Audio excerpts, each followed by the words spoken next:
ನಮಸ್ಕಾರ, ನೀವು ನೋಡ್ತಾ ಇದ್ದೀರಾ ರಿಪಬ್ಲಿಕ್ ಕನ್ನಡ. ನಾನು ಸ್ಮಿತಾ ರಂಗನಾಥ್. ಧರ್ಮಸ್ಥಳ ತಲೆಬುರುಡೆ ಕೇಸ್ಗೆ ಸಂಬಂಧಪಟ್ಟಂತೆ ಈ ಕ್ಷಣದ ಅತಿ ದೊಡ್ಡ ಸುದ್ದಿಯೊಂದನ್ನ ನಿಮ್ಮ ಮುಂದೆ ಇಡ್ತಾ ಇದ್ದೀವಿ.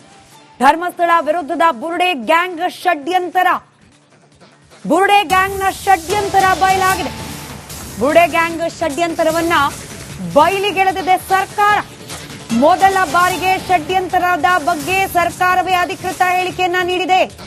ಧರ್ಮಸ್ಥಳ ವಿರುದ್ಧ ನಡೆದ ಷಡ್ಯಂತರವನ್ನ ಸರ್ಕಾರ ಒಪ್ಪಿಕೊಂಡಿದೆ. ಹೈಕೋರ್ಟ್ನಲ್ಲಿ ಸರ್ಕಾರಿ ವಕೀಲರು ಮಹತ್ವದ ಹೇಳಿಕೆಯನ್ನ ನೀಡಿದ್ದಾರೆ.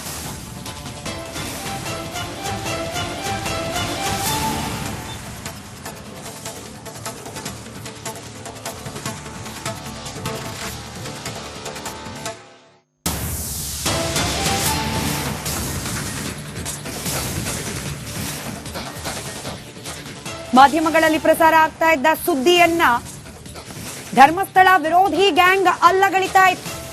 ಯಾವಾಗ ಈ ಧರ್ಮಸ್ಥಳ ವಿಚಾರದಲ್ಲಿ ಒಂದು ವ್ಯವಸ್ಥಿತವಾದ ಷಡ್ಯಂತರ ವರ್ಕ್ ಆಗ್ತಾ ಇದೆ. ಕೇವಲ ಧರ್ಮಸ್ಥಳ ವ್ಯಾಪ್ತಿ ಮಾತ್ರವಲ್ಲ, ಇದರ ವ್ಯಾಪ್ತಿ ಮತ್ತಷ್ಟು ಮುಂದುವರೆದಿದೆ.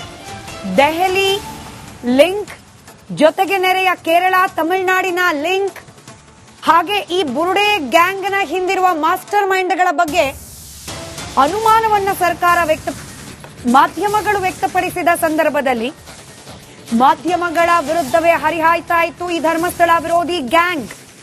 ಇದೀಗ ಸರ್ಕಾರ ನೀಡಿರುವ ಹೇಳಿಕೆ, ಸರ್ಕಾರದ ಪರವಾಗಿ ವಕೀಲರು ಕೊಟ್ಟಿರುವ ಹೇಳಿಕೆ, ಧರ್ಮಸ್ಥಳದ ವಿರುದ್ಧವಾಗಿ ವ್ಯವಸ್ಥಿತವಾದ ಷಡ್ಯಂತರ ಇತ್ತು ಅನ್ನೋದನ್ನ ಬಯಲಿಗೆಳಿತಾ ಇದೆ. ಹಾಗಾದ್ರೆ ವಕೀಲರು ಹೇಳಿದ್ದೇನು? ಧರ್ಮಸ್ಥಳದ ವಿರುದ್ಧದ ಷಡ್ಯಂತರದ ಬಗ್ಗೆ ಸರ್ಕಾರದ ಪ್ರತಿನಿಧಿಯಾಗಿ ವಕೀಲರು ಕೊಟ್ಟ ಹೇಳಿಕೆ ಏನು?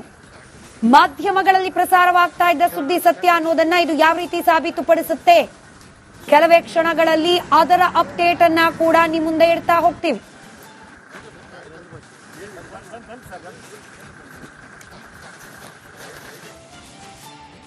ಧರ್ಮಸ್ಥಳ ವಿಷಯದಲ್ಲಿ ದೊಡ್ಡ ಷಡ್ಯಂತರ ನಡೆದಿದೆ ಅಂತ ಹೇಳಿ ಷಡ್ಯಂತರದ ಬಗ್ಗೆ ಹೈಕೋರ್ಟ್ ಮುಂದೆನೆ ಸರ್ಕಾರದ ಪರವಾಗಿ ವಕೀಲರು ಹೇಳಿಕೆಯನ್ನ ನೀಡಿದ್ದಾರೆ. ಬುರುಡೆ ಗ್ಯಾಂಗ್ ಷಡ್ಯಂತರದ ಬಗ್ಗೆ ಸರ್ಕಾರಿ ವಕೀಲರು ಹೇಳಿಕೆಯನ್ನ ದಾಖಲಿಸಿದ್ದಾರೆ. ಈ ಮಾಸ್ಕ್ ಮ್ಯಾನ್ ಅರ್ಥಾತ್ ಚಿನ್ನಯ್ಯ, ಆತನ ಹಿಂದೆ ಷಡ್ಯಂತರ ಇರೋದು ಬಯಲಾಗಿದೆ. ಜಡ್ಜ್ ಬಳಿ ಮೊದಲು ಕೊಟ್ಟ ಹೇಳಿಕೆ ಸುಳ್ಳು ಅನ್ನೋದು ಬಯಲಾಗಿದೆ. ಹೇಳ್ತಾ ಇರೋದು ನಾವಲ್ಲ, ಬದಲಾಗಿ ವಕೀಲರು ಎಸ್ಐಟಿಯನ್ನ ಸಂಪರ್ಕ ಮಾಡದೆ ಹೀಗೊಂದು ಹೇಳಿಕೆಯನ್ನ ಕೊಟ್ಟಿರ್ತಾರ? ಸರ್ಕಾರವನ್ನ ಸಂಪರ್ಕ ಮಾಡದೆ ಹೀಗೊಂದು ಹೇಳಿಕೆಯನ್ನ ಕೊಡ್ಲಿಕ್ಕೆ ಸಾಧ್ಯನಾ? ಚಿನ್ನಯ್ಯನ ಜೊತೆ ವಕೀಲರು ಸುಳ್ಳು ಮಾಹಿತಿಯನ್ನ ಕೊಟ್ಟಿದ್ದಾರೆ. ವಕೀಲರು ಸುಳ್ಳು ಮಾಹಿತಿಯನ್ನ ಪ್ರೆಸ್ ನೋಟ್ ಕೊಟ್ಟಿದ್ದಾರೆ. ಬುರುಡೆ ಗ್ಯಾಂಗ್ ಷಡ್ಯಂತರದ ಬಗ್ಗೆ ಸರ್ಕಾರಿ ವಕೀಲರ ಹೇಳಿಕೆ ಇದು. ಚಿನ್ನಯ್ಯನ ಹಿಂದೆ ಅತಿ ದೊಡ್ಡ ಷಡ್ಯಂತರ ಇದೆ ಅನ್ನೋದನ್ನ ನ್ಯಾಯಾಲಯದ ಮುಂದೆ ಸರ್ಕಾರದ ಪರವಾದ ವಕೀಲರು ಹೇಳಿದ್ದಾರೆ. ವಿಷಯ ಯಾಕೆ ಬಂತು? ಧರ್ಮಸ್ಥಳದಲ್ಲಿ ಮತ್ತೆ ಉತ್ಖನನ ಆಗಬೇಕು ಅಂತ ಹೇಳಿ ಅರ್ಜಿಯನ್ನು ಸಲ್ಲಿಕೆ ಮಾಡಲಾಗಿತ್ತು. ಪುರಂದರ ಗೌಡ್ರು, ತುಕಾರಾಮ್ ಗೌಡ್ರು ಸಲ್ಲಿಸಿದ್ದ ಅರ್ಜಿ ಅದು. ಆ ಅರ್ಜಿಯ ವಿಚಾರಣೆ ಇವತ್ತು ಹೈಕೋರ್ಟ್ನ ವಿಭಾಗೀಯ ಪೀಠದಲ್ಲಿ ನಡೀತಾ ಇತ್ತು. ಈ ವಿಚಾರಣೆ ಸಂದರ್ಭದಲ್ಲಿ ಬುರುಡೆ ಗ್ಯಾಂಗ್ನ ಷಡ್ಯಂತರದ ಬಗ್ಗೆ ಸರ್ಕಾರಿ ವಕೀಲರೇನೇ ಮಾತನಾಡಿದ್ದಾರೆ. ಬುರುಡೆ ಗ್ಯಾಂಗ್ನ ಷಡ್ಯಂತರವನ್ನ ಬಯಲಿಗೆಳೆದಿದ್ದಾರೆ ಎಸ್ಪಿಪಿ. ಎಸ್ಐಟಿ ನಿಮಗೆ ಅಧಿಕೃತವಾಗಿ ಮಾಹಿತಿ ಕೊಟ್ಟಿದೆಯಾ? ಬುರುಡೆ ಸಿಕ್ಕಿಲ್ಲ ಅನ್ನೋದ್ರ ಬಗ್ಗೆ ಮಾಹಿತಿ ಇದೆಯಾ? ಚಿನ್ನಯ್ಯನ ಹೇಳಿಕೆ ಸುಳ್ಳು ಅನ್ನೋದ್ರ ಬಗ್ಗೆ ಮಾಹಿತಿ ಇದೆಯಾ? ಹೀಗೆ ಪ್ರಶ್ನೆ ಕೇಳ್ತಾ ಇದ್ದ ಧರ್ಮಸ್ಥಳ ವಿರೋಧಿ ಗ್ಯಾಂಗ್. ಧರ್ಮಸ್ಥಳ ವಿರೋಧಿ ಗ್ಯಾಂಗ್ ಇದೀಗ ಸರ್ಕಾರದ ಮೇಲೂ ಕೂಡ ಗೂಬೆ ಕೂರಿಸುತ್ತಾ? ಸರ್ಕಾರದ ವಕೀಲರು ಕೊಟ್ಟಿರುವ ಹೇಳಿಕೆ ಬಗ್ಗೆ ಕೂಡ ಹಾಗಾದ್ರೆ ಆಕ್ಷೇಪವನ್ನ ಎತ್ತುತ್ತಾರಾ? ಈ ಪ್ರಶ್ನೆ ಎದುರಾಗಿದೆ.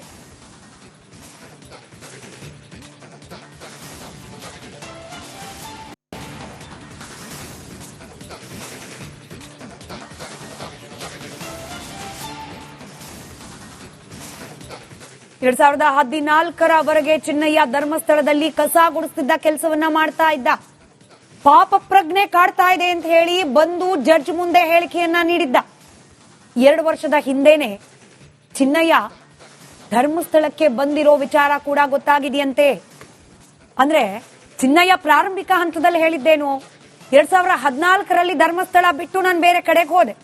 ಆಮೇಲೆ ಪಾಪ ಪ್ರಜ್ಞೆ ಕಾಡ್ಲಿಕ್ಕೆ ಪ್ರಾರಂಭ ಆಯ್ತು. ಹೀಗಾಗಿ ಪೊಲೀಸರ ಮುಂದೆ ಬಂದೆ, ಅದಾದ ನಂತರದಲ್ಲಿ ಜಡ್ಜ್ ಮುಂದೆ ಬಂದೆ ಅಂತ ಹೇಳಿದ್ದ ಚಿನ್ನಯ್ಯ 2 ವರ್ಷಗಳ ಹಿಂದೇನೆ ಅಂದ್ರೆ 2023 ಧರ್ಮಸ್ಥಳಕ್ಕೆ ಬಂದಿದ್ದಾನೆ ಅನ್ನೋದು ಕೂಡ ಇದೀಗ ಸಾಬೀತಾಗಿದೆ.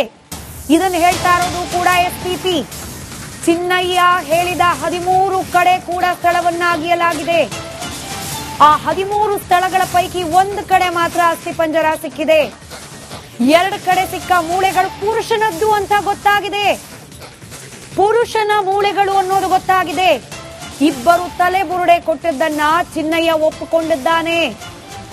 ಅಂದ್ರೆ ಚಿನ್ನಯ್ಯ ಬಗೆದು ತಂದ ತಲೆಬುರುಡೆ ಅಲ್ಲ, ಅದು ಚಿನ್ನಯ್ಯನ ಕೈಗೆ ಬೇರೆ ಯಾರೋ ಕೊಟ್ಟಿದ್ದ ತಲೆಬುರುಡೆ. ಇದನ್ನ ಖುದ್ದು ಚಿನ್ನಯ್ಯನೇ ಒಪ್ಪಿಕೊಂಡಿದ್ದಾನೆ ಅನ್ನೋದನ್ನ ಸರ್ಕಾರದ ಪರವಾದ ವಕೀಲರು ಕೋರ್ಟ್ ಮುಂದೆ ಹೇಳಿದ್ದಾರೆ. ಇಷ್ಟೆಲ್ಲ ಷಡ್ಯಂತರ ಇರೋದು ಗೊತ್ತಾದ ಮೇಲೂ ಕೂಡ ಇನ್ಯಾರೋ ಬಂದು ಮತ್ತೆ ಬಗೆಯೋಕೆ ಶೋಧ ಮಾಡ್ಲಿಕ್ಕೆ ಅವಕಾಶ ಕೊಡಿ ಅಂತ ಕೇಳಿದ ತಕ್ಷಣ ಮಹಾಸ್ವಾಮಿಗಳೇ ಅದಕ್ಕೆ ಅವಕಾಶ ಕೊಡಬೇಡಿ ಅಂತ ಹೇಳಿ ಹೈಕೋರ್ಟ್ಗೆ ಎಸ್ಪಿಪಿ ಜಗದೀಶ್ ಮನವಿಯನ್ನ ಮಾಡಿಕೊಂಡಿದ್ದಾರೆ. ಅಲ್ಲಿಗೆ ರಿಪಬ್ಲಿಕ್ ಕನ್ನಡ ಮಾಡಿದ ವರದಿ 100ಕ್ಕೆ 100ರಷ್ಟು ಸತ್ಯ ಅನ್ನೋದು ಇದೀಗ ಅಧಿಕೃತವಾಗಿದೆ. ಚಿನ್ನಯ್ಯನಿಗೆ ಪಾಪ ಪ್ರಜ್ಞೆ ಕಾಡಿದ್ದೂ ಅಲ್ಲ, ಆತ ಹೋಗಿ ಕಾಡಿನಿಂದ ಸೊಪ್ಪು ತಂದಂತೆ ತಲೆಬುರುಡೆಯನ್ನ ತಂದಿದ್ದು ಅಲ್ಲ, ಬದಲಾಗಿ ಇದೆಲ್ಲವೂ ಕೂಡ ಪ್ರೀ ಪ್ಲಾನ್, ಇದೆಲ್ಲವೂ ಕೂಡ ವ್ಯವಸ್ಥಿತವಾಗಿ ಮೊದಲೇ ಪ್ಲಾನ್ ಆಗಿತ್ತು ಅಂತ ಹೇಳಿ ರಿಪಬ್ಲಿಕ್ ಕನ್ನಡ ಮಾಡಿದ ವರದಿ ಸತ್ಯ ಅನ್ನೋದು ಇವತ್ತು ಮತ್ತೆ ಸಾಬೀತಾಗಿದೆ. ಹೈಕೋರ್ಟ್ನ ಮುಂದೆ, ಹೈಕೋರ್ಟ್ನ ವಿಭಾಗೀಯ ಪೀಠದ ಮುಂದೆ ಸರ್ಕಾರದ ಪರವಾದ ವಕೀಲರು ವಾದವನ್ನ ಮಂಡಿಸುವಾಗ ಚಿನ್ನಯ್ಯನ ಕೈಗೆ ಬುರುಡೆಯನ್ನ ಕೊಡಲಾಗಿದೆ. ಪಾಪ ಪ್ರಜ್ಞೆಯಿಂದ ಚಿನ್ನಯ್ಯ ಬಂದಿದ್ದಲ್ಲ, ಬದಲಾಗಿ ಆತನನ್ನ ಕರೆಸಿಕೊಳ್ಳಲಾಗಿದೆ.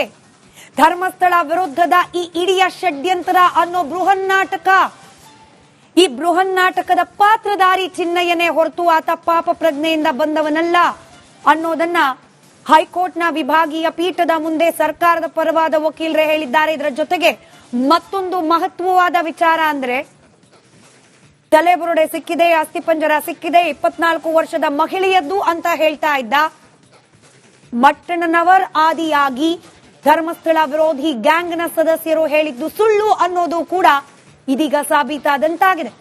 ಸಿಕ್ಕಿರೋದು ಪುರುಷನ ಅಸ್ಥಿಪಂಜರಕ್ಕೆ ಸಂಬಂಧಪಟ್ಟ ಮೂಳೆ ಅಂತ ಹೇಳಿ ಖುದ್ದು ಸರ್ಕಾರದ ಪರವಾದ ವಕೀಲರೇ ಕೋರ್ಟ್ ಮುಂದೆ ವಿಚಾರವನ್ನ ಪ್ರಸ್ತಾಪ ಮಾಡಿದ್ದಾರೆ.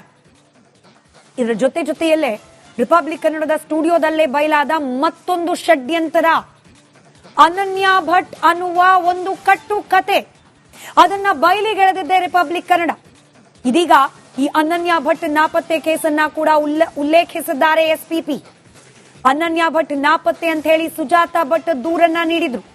ಆದ್ರೆ ಅನನ್ಯ ಭಟ್ ಅನ್ನೋ ಯುವತಿಯೇ ಇರಲಿಲ್ಲ. ವಿಚಾರಣೆಯಲ್ಲಿ ಅನನ್ಯ ಭಟ್ ಇಲ್ಲ ಅನ್ನೋ ವಿಷಯ ಕೂಡ ಗೊತ್ತಾಗಿದೆ. ಸುಜಾತ ಭಟ್ ಪರ ವಕೀಲರು ಪ್ರೆಸ್ ನೋಟ್ ಅನ್ನ ರಿಲೀಸ್ ಮಾಡಿದ್ರು. ಫೋಟೋದಲ್ಲಿದ್ದ ಮಹಿಳೆ ಮೃತಪಟ್ಟಿದ್ದಾಳೆ ಅನ್ನೋದು ಕೂಡ ಗೊತ್ತಾಗಿದೆ. ಆ ಮಹಿಳೆ ಪರ ವಕೀಲರು ಪ್ರೆಸ್ ನೋಟ್ ರಿಲೀಸ್ ಮಾಡಿದ್ದಾರೆ. ಎಲ್ಲಿ ಏನ್ ನಡೀತಿದೆ ಅನ್ನೋದೇ ಗೊಂದಲಮಯವಾಗಿದೆ.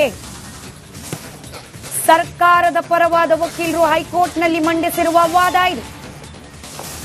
ಸುಜಾತ ಭಟ್ ಅನ್ನೋ ವೃದ್ಧೆಯನ್ನ ಬಲವಂತವಾಗಿ ಆಕೆ ಮೇಲೆ ಒತ್ತಡವನ್ನ ಹಾಕಿ ಆಕೆಯ ಹೇಳಿಕೆಗಳನ್ನು ತಿರುಚಲಾಗಿದೆ ಅನ್ನೋ ಆರೋಪ ಕೂಡ ಮಾಧ್ಯಮಗಳ ಮೇಲೆ ಮಾಡಲಾಗಿತ್ತು. ಆದ್ರೆ ಎಸ್ಐಟಿ ಅಧಿಕಾರಿಗಳ ಮುಂದೆ ಕೂಡ ಸುಜಾತ ಭಟ್ ಹೇಳಿದ್ದು ರಿಪಬ್ಲಿಕ್ ಕನ್ನಡದ ಸ್ಟುಡಿಯೋದಲ್ಲಿ ಹೇಳಿದ್ದೇ ಮಾತುಗಳು ಅನ್ನೋದನ್ನ ಸರ್ಕಾರದ ಪರ ವಕೀಲರ ವಾದದಲ್ಲಿ ನಾವು ಅರ್ಥ ಮಾಡಿಕೊಳ್ಳಬಹುದಾಗಿದೆ. ಅನನ್ಯ ಭಟ್ ಅನ್ನೋ ಕ್ಯಾರೆಕ್ಟರ್ ಅನ್ನ ಇಲ್ಲಿ ಸೃಷ್ಟಿ ಮಾಡಲಾಗಿತ್ತು ಅನ್ನೋದನ್ನ ಕೂಡ ವಿಚಾರಣೆ ಸಂದರ್ಭದಲ್ಲಿ ಸಾಬೀತುಪಡಿಸಲಾಗಿದೆ. ಇದು ಸರ್ಕಾರಿ ಪರ ವಕೀಲರ ವಾದ ಮಂಡನೆಯ ಭಾಗ.